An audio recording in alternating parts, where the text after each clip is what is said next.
하루의 마지막 잠자리에 들기 전 시간은 우리 영혼에게 가장 소중한 순간입니다.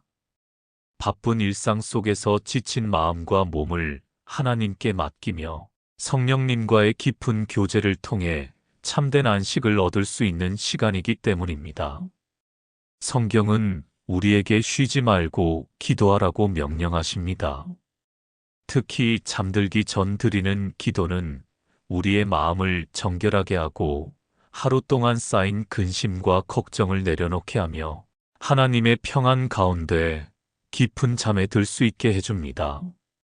오늘은 성경 말씀을 바탕으로 잠들기 전 반드시 성령님께 드려야 할 5가지 기도에 대해 함께 나누겠습니다. 이 기도들을 통해 여러분의 밤이 더욱 평안하고 내일 아침이 더욱 밝게 시작될 수 있기를 소망합니다. 성령님께서는 우리의 연약함을 아시고 말할 수 없는 탄식으로 우리를 위해 친히 간구하십니다. 그분의 도우심을 구하며 지금부터 함께 은혜로운 시간을 보내시기 바랍니다. 첫 번째 기도는 회개의 기도입니다. 만일 우리가 우리 죄를 자백하면 그는 미쁘시고 의로우사 우리 죄를 사하시며 우리를 모든 불의에서 깨끗하게 하실 것이요. 요한일서 1장 9절입니다. 하루를 마감하며 가장 먼저 드려야 할 기도는 바로 회개의 기도입니다. 이는 단순한 종교적 의례가 아니라 우리 영혼이 하나님 앞에서 정직하게 서는 거룩한 시간입니다. 아무리 경건한 신앙인이라 할지라도 우리는 매일매일 연약한 육신을 입고 살아가며 하나님의 완전한 기준에 미치지 못하는 모습들을 보이게 됩니다. 오늘 하루를 돌아보십시오. 아침에 일어나면서부터 지금 이 순간까지 과연 우리는 하나님께서 기뻐하시는 모습으로만 살아왔을까요? 아마도 대부분의 사람들은 그렇지 못했음을 고백해야 할 것입니다. 작은 거짓말부터 시작해서 이기적인 마음, 남을 판단하고 비판하는 마음, 원망과 불평의 마음, 시기와 질투의 마음, 교만과 자랑의 마음, 하나님보다 세상 것을 더 사랑하는 우상 숭배의 마음까지 이 모든 것들이 우리 마음을 무겁게 만들고 하나님과의 관계를 가로막는 벽이 되어버립니다.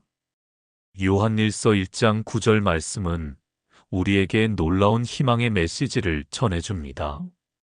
하나님께서는 우리가 진실한 마음으로 죄를 자백할 때 신실하고 의로우셔서 우리의 모든 죄를 용서해 주실 뿐만 아니라 모든 불의에서까지 깨끗하게 해주신다고 약속하셨습니다. 여기서 신실하다는 것은 하나님께서 한번 약속하신 것을 반드시 지키신다는 의미이고, 의롭다는 것은 하나님께서 공정하고 올바른 판단으로 우리를 대하신다는 뜻입니다. 그런데 많은 사람들이 회개 기도를 드릴 때 형식적이고 추상적으로만 기도하는 경우가 있습니다. 저의 모든 죄를 용서해 주세요 라고만 기도하고 끝내는 것입니다. 물론 이런 기도도 필요하지만 진정한 회개는 더욱 구체적이고 정직해야 합니다. 잠들기 전 회개의 기도를 드릴 때는 하루를 차근차근 되돌아보면서 성령님께서 마음을 비춰주시는 부분들을 솔직하게 고백해야 합니다.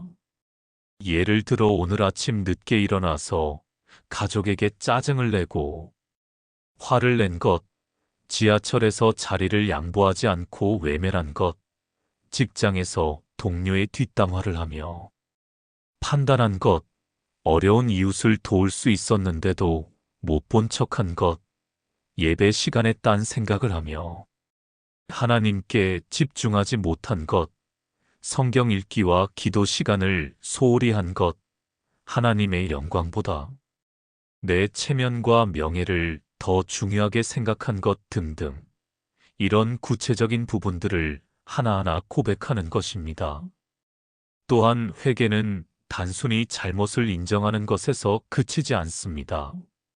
진정한 회개는 메타노이아, 즉 마음과 생각의 방향을 완전히 바꾸는 것입니다. 죄에서 돌이켜 하나님께로 향하는 것이며 같은 잘못을 반복하지 않겠다는 결단을 포함하는 것입니다. 그러므로 회개 기도를 드릴 때는 주님, 내일은 더욱 주님을 기쁘시게 하는 삶을 살겠습니다. 성령님께서 저를 도와주세요라는 간구도 함께 드려야 합니다. 성령님께서는 우리의 마음을 감찰하시는 분이시며 우리가 미처 깨닫지 못한 죄와 허물들까지도 깨우쳐 주십니다. 때로는 기도 중에 오래전에 지었던 죄가 떠오르기도 하고 상처받은 사람에게 용서를 구해야 한다는 마음이 들기도 합니다. 이 모든 것들이 성령님께서 우리를 정결하게 하시려는 사랑의 역사입니다. 다윗은 시편 139편 23-24절에서 이렇게 기도했습니다. 하나님이여 나를 살피사 내 마음을 아시며 나를 시험하사 내 뜻을 아옵소서. 내게 무슨 악한 행위가 있나 보시고 나를 영원한 길로 인도하소서. 이처럼 우리도 성령님께서 우리 마음 깊은 곳까지 살펴보시고 정결하게 해달라고 기도해야 합니다. 회개의 기도를 통해 우리는 하나님의 놀라운 은혜를 경험하게 됩니다. 무거웠던 마음이 가벼워지고 막혔던 기도의 통로가 열리며 하나님과의 친밀한 교제가 회복됩니다. 이것이 바로 잠들기 전 회개의 기도가 가져다주는 축복입니다. 두 번째 기도는 감사의 기도입니다. 범사에 감사하라. 이는 그리스도 예수 안에서 너희를 향하신 하나님의 뜻이니라. 데살로니가전서 5장 18절입니다. 회개를 통해 마음이 깨끗해진 후에 드려야 할 두 번째 기도는 바로 감사의 기도입니다. 감사는 하나님과의 관계에서 가장 핵심적이고 근본적인 요소 중 하나입니다. 감사하는 마음은 단순히 좋은 일이 생겼을 때의 반응이 아니라 하나님의 선하심을 인정하고 그분의 주권을 고백하는 신앙 고백이기 때문입니다. 바울 사도가 데살로니가전서 5장 18절에서 범사에 감사하라. 이는 그리스도 예수 안에서 너희를 향하신 하나님의 뜻이니라고 말씀하신 것은 매우 중요한 의미를 담고 있습니다. 여기서 범사에라는 말은 헬라어로 엔 판티인데 이는 모든 것 안에서 모든 상황에서라는 뜻입니다. 즉, 좋은 상황에서만 감사하는 것이 아니라 어려운 상황, 심지어 고통스러운 상황에서도 하나님의 선하신 뜻과 섭리를 발견하고 감사할 수 있어야 한다는 의미입니다. 하루를 마감하며 감사 기도를 드릴 때 우리는 먼저 하나님께서 주신 기본적인 생명과 건강의 은혜부터 시작해야 합니다. 아침에 눈을 뜰 수 있었던 것, 공기를 마실 수 있었던 것, 심장이 24시간 쉬지 않고 뛰어준 것, 두 다리로 걸을 수 있었던 것, 두 눈으로 볼 수 있었던 것, 두 귀로 들을 수 있었던 것. 이런 것들이 얼마나 큰 축복인지 생각해 보십시오. 전 세계에는 이런 기본적인 신체 기능조차 제대로 작동하지 않아 고생하는 수많은 사람들이 있습니다.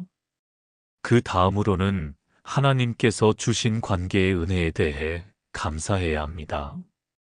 가족과 함께 식사할 수 있었던 것, 사랑하는 사람들과 시간을 보낼 수 있었던 것, 친구와 나눈 따뜻한 대화, 동료들과의 협력, 심지어 길에서 만난 낯선 사람의 친절한 미소까지도 모두 하나님께서 베푸신 관계의 축복입니다.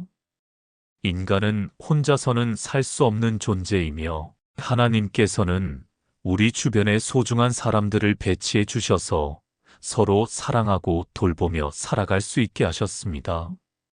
또한 하나님께서 주신 일상의 작은 은혜들도 감사의 제목이 됩니다.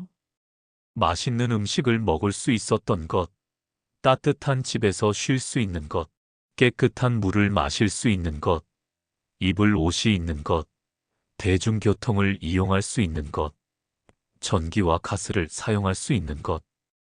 이 모든 것들이 당연한 것이 아니라 하나님의 특별한 은혜입니다. 전 세계적으로 보면 이런 기본적인 생활 조건조차 갖추지 못한 채 살아가는 사람들이 수억 명에 달합니다. 직장이나 학교에서의 경험들도 감사의 이유가 됩니다. 일할 수 있는 능력과 기회를 주신 것, 배울 수 있는 환경을 주신 것, 안전하게 하루를 마칠 수 있었던 것, 새로운 것을 배우고 성장할 수 있었던 것, 다른 사람들에게 도움을 줄 수 있었던 기회들. 이 모든 것들이 하나님의 은혜입니다. 그런데 감사 기도에서 가장 중요한 것은 어려운 상황이나 시련 중에서도 감사할 수 있는 영적인 성숙함입니다. 로마서 8장 28절은 우리가 알거니와 하나님을 사랑하는 자, 곧 그의 뜻대로 부르심을 입은 자들에게는 모든 것이 합력하여 선을 이루느니라고 말씀합니다.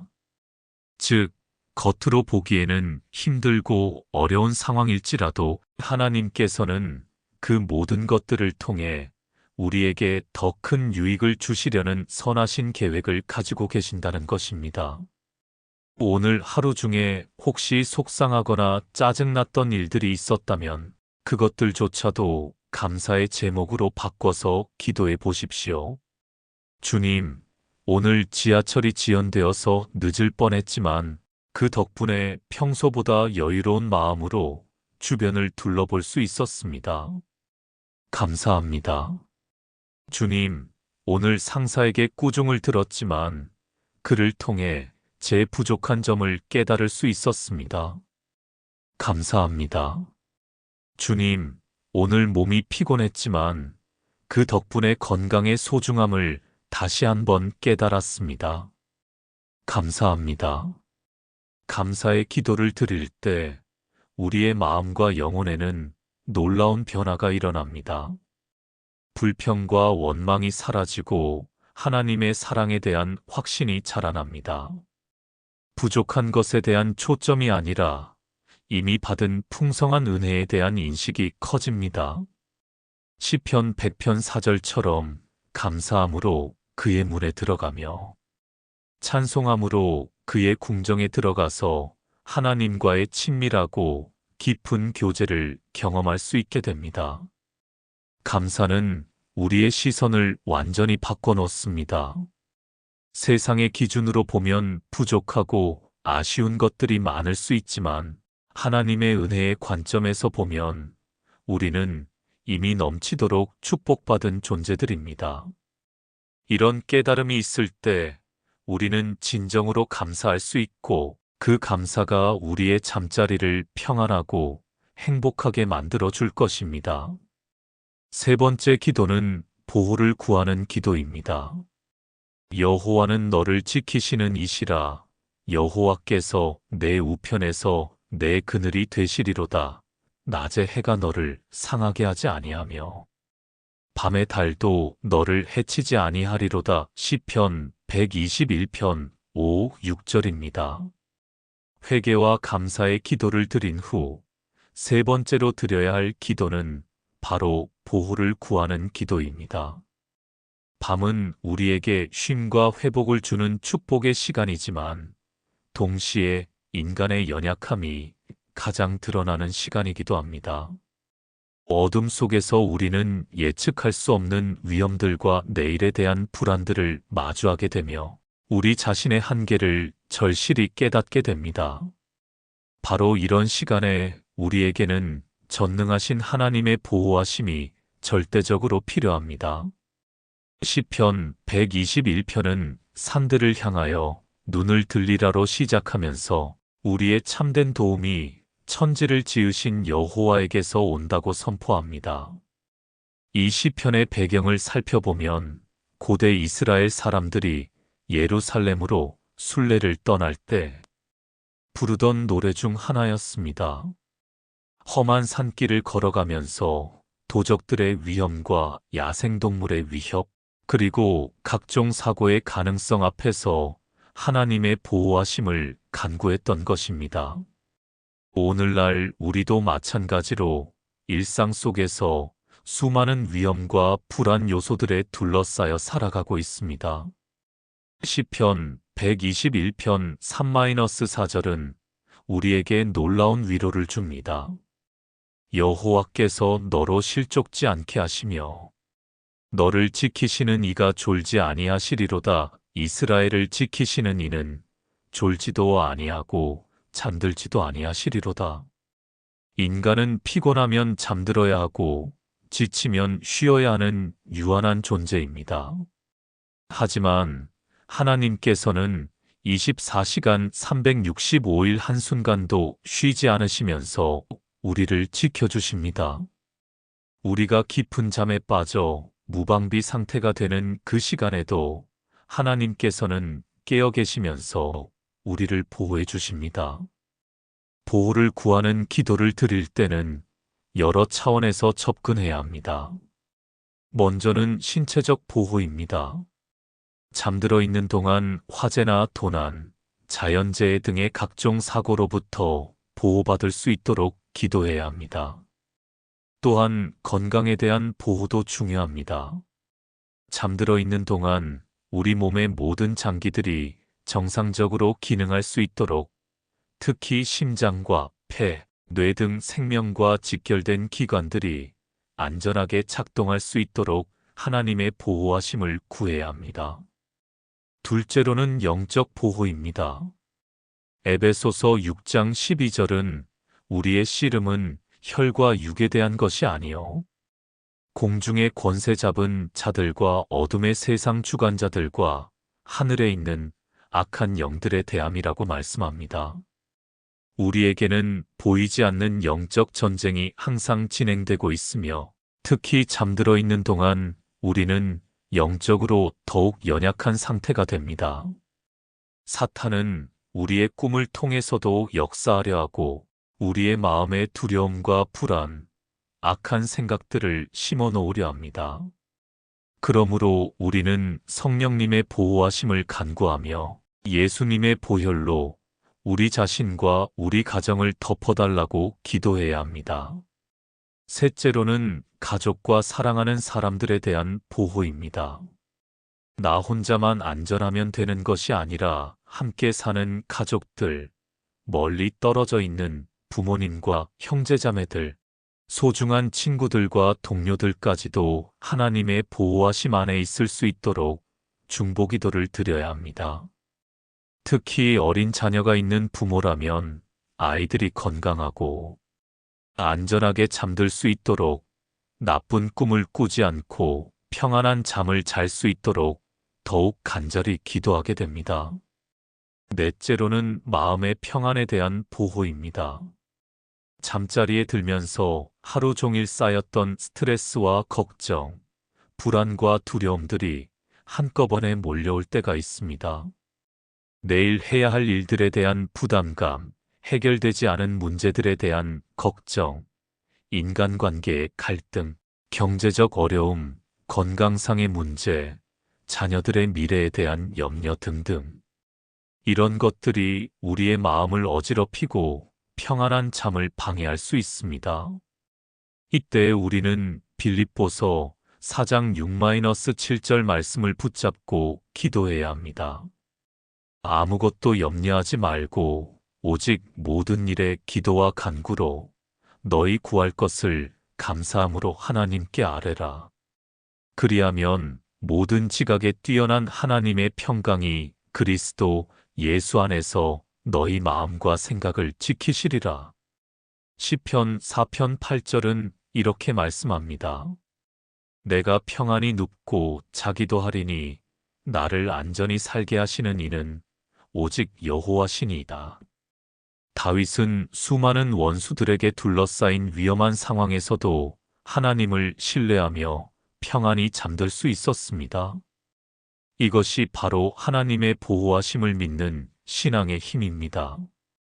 또한 시편 91편은 보호에 관한 가장 대표적인 시편 중 하나입니다. 이 시편은 지존자의 은밀한 곳에 거주하며 전능자의 그늘 아래에 사는 자에게 주어지는 보호의 약속들을 상세히 기록하고 있습니다. 11절에서는 그가 너를 위하여 그의 천사들을 명령하사 내 모든 길에서 너를 지키게 하심이라고 약속하십니다. 우리가 잠들어 있는 동안 하나님의 천사들이 우리 주위에 진을 치고 지켜주시기를 간구할 수 있습니다. 보호를 구하는 기도를 드릴 때는 구체적이고 실제적으로 기도하는 것이 좋습니다. 주님, 오늘 밤 우리 집과 가족들을 모든 위험으로부터 보호해 주세요. 화재와 도난, 각종 사고로부터 지켜주시고 건강하게 잠들고 일어날 수 있게 해주세요. 악한 꿈이나 악한 영들의 방해 없이 평안한 잠을 주세요. 멀리 있는 가족들과 친구들도 안전하게 지켜주세요. 이런 식으로 구체적으로 간구하는 것입니다. 하나님의 보호하심을 믿고 의지할 때 우리는 참된 안식과 평안을 얻을 수 있습니다. 세상의 어떤 보험이나 보안 시스템도 완벽할 수 없지만 하나님의 보호하심은 완전하고 확실합니다.